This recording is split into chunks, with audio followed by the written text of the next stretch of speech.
Good morning, student. How are you?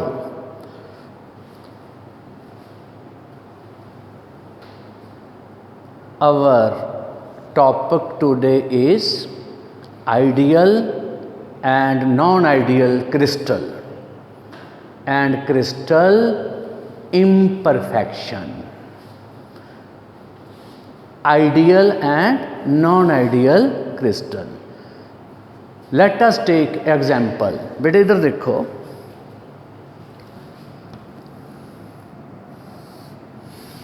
ये beaker A है, beaker A contain water and beaker B also contain water.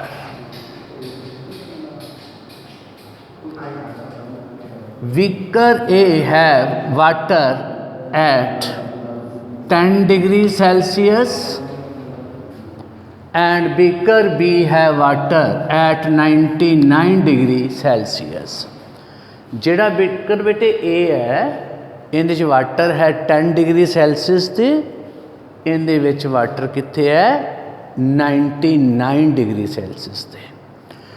दोनों दे विच बेटे एक ink दा drop पा दिओ, इंक दा ड्रॉप इहदे च भी पा दिओ, इंक दा ड्रॉप इहदे च भी पा दिओ। जेड़ा इंक है 99 डिग्री सैल्सियस वाले वाटर च जल्दी डिजोल्व हो जाएगा, जल्दी डिसपीयर होएगा, इहदे विच जल्दी डिसपीयर नहीं होएगा। रीज़न,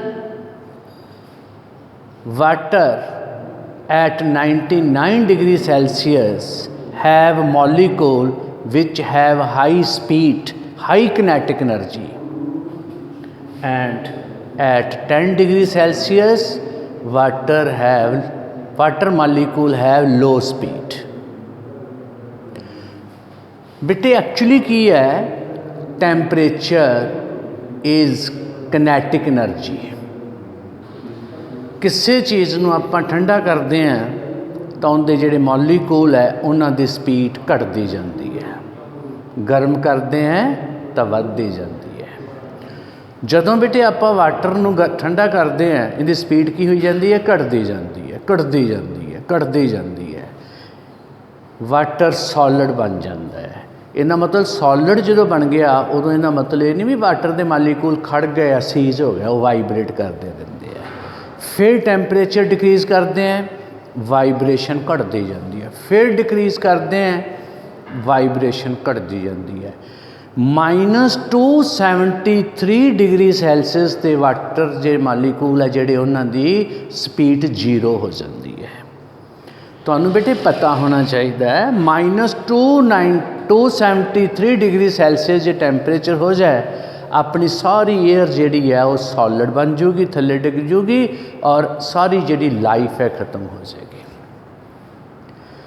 तो जदों 0 डिग्री सैल्सियस आ गया उदों वाटर जिहड़े मालीकूल है, सॉलिड के मालीकूल है, उन्हां दी स्पीड की हो जाती है 0। उन्होंने असीं आइडियल क्रिस्टल कह दिंदे हैं। इहदा मतलब आइडियल क्रिस्टल कित्थे होना है, -273 डिग्री सैल्सियस ते आइडियल क्रिस्टल बनना है, उदों मालीकूल ने खड़ जाना है। तो हुण सानूं पुछे, मैं तो कहा भी -273 डिग्री सैल्सियस जो हो गया टैंपरेचर तो अपनी अर्थ के उत्ते लाइफ ही खत्म हो जाएगी। तो फिर ना मतलब -273 डिग्री सैल्सियस टैंपरेचर होना कोई नहीं, जो हो गया तो आपां नहीं होना। तो फिर आइडियल क्रिस्टल की होया, तो आपां फिर क्वेश्चन अपनाया भी आइडियल क्रिस्टल कोई है ही नहीं। जे सानूं कोई पिछे आइडियल की चीज़ होंदी, असीं कहते फिर आइडियल सिर्फ साडे दिमाग की चीज़ है, खोज है भी आइडियल है कोई चीज़, एक्चुअली प्रैक्टिकली कोई चीज़ आइडियल नहीं होंदी। तो आइडियल क्रिस्टल कित्थे हुंदा है, एट -273 डिग्री सैल्सियस ते। वैन टैंपरेचर इनक्रीज, जे बेटे टैंपरेचर इनक्रीज करेगा, kinetic energy of the molecule increase, kinetic energy increase, speed increase. If speed increase, then crystal do not remain ideal and crystal become non-ideal. हुण तुहानूं question पूछे what is ideal crystal, ये definition हुण तुसीं लिखनी है। तुसीं कहना है ideal crystal is that in which unit particles are at their proper crystalline position. But actually there is no ideal crystal at ordinary temperature. Now the question arises,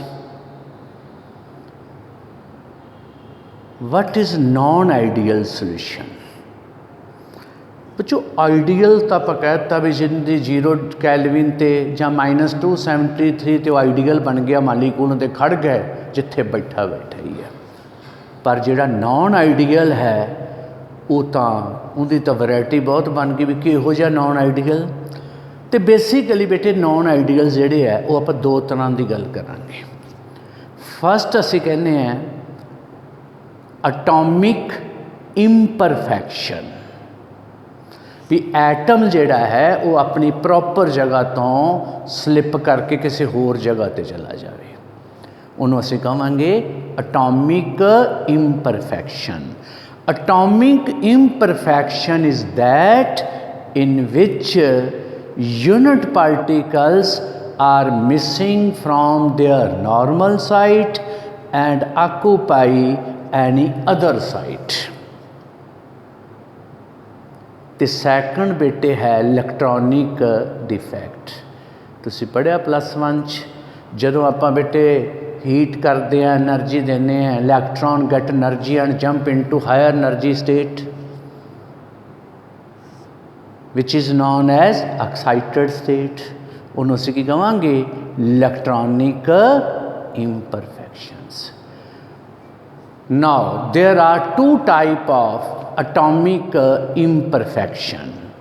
First stoichiometric defect and second non-stoichiometric defect. हुण आ जाओ बच्चों, first अपना topic है stoichiometric defect. स्टिचियोमैट्रिक defect पढ़न तो पहलों तुहानूं पता होना चाहिए what is stoichiometric compound. Actually stoichiometric compounds भावें अपना चैप्टर का पार्ट नहीं हैगा, पर आपां नूं स्टिचियोमैट्रिक डिफैक्ट ही नहीं समझ लगना जिन्ना चਿਰ आपां नूं ये नहीं पता भी स्टिचियोमैट्रिक कंपाउंड किहड़े हुंदे आ। तां हुण now the question is what are stoichiometric compound.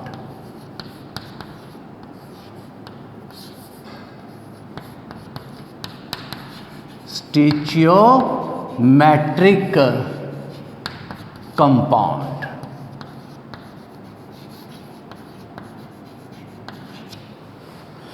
Stoichiometric का बेटे मीनिंग हुंदा है as per chemical formula. For example calcium chloride have chemical formula CaCl2।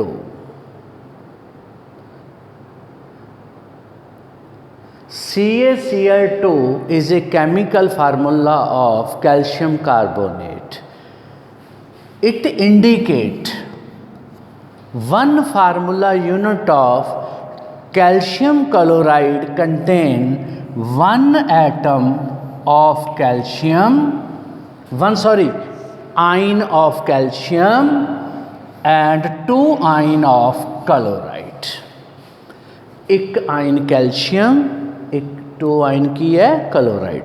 एक मिनट तुहानूं मैं बड़ी इंपॉर्टेंट चीज़ दसदा, जिहड़े आयनिक कंपाउंड है इन्हां वास्ते वर्ड आपां मालीकूल यूज़ नहीं कर सकते। जे आपां करते हैं तो गलत यूज़ करते हैं। इन्हां वास्ते वर्ड यूज़ होंदा है formula unit. Calcium chloride is 1 formula unit.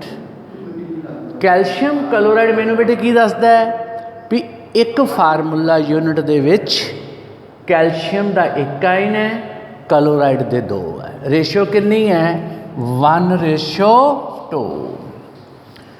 मेरे को बेटे एक क्रिस्टल है कैल्शियम क्लोराइड का, मैं उन्होंने लैब दे विच लै गया, उन्होंने एनालाइज किया। मैं उस क्रिस्टल दे विच बेटे जिन्ने कैल्शियम के आयन है उस तो डबल क्लोराइड के आयन है। मैं की कहूँगा दिस क्रिस्टल इज स्टिचियोमैट्रिक।